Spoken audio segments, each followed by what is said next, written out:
Are you ready for your next adventure? Let's take a look at the important things to pack for a travel tour. Starting with travel documents are essential. Don't forget your passport, visa if needed, and your tickets. Next up, make sure to have enough cash on hand, along with credit or Forex cards for convenience. It's important to pack any necessary medications and a first aid kit to stay healthy during your travels.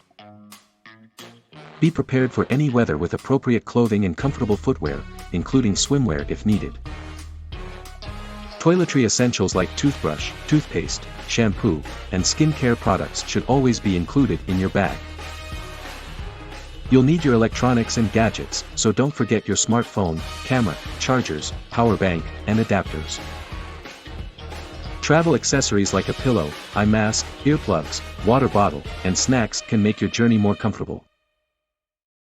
Entertainment and reading materials are a great way to pass the time.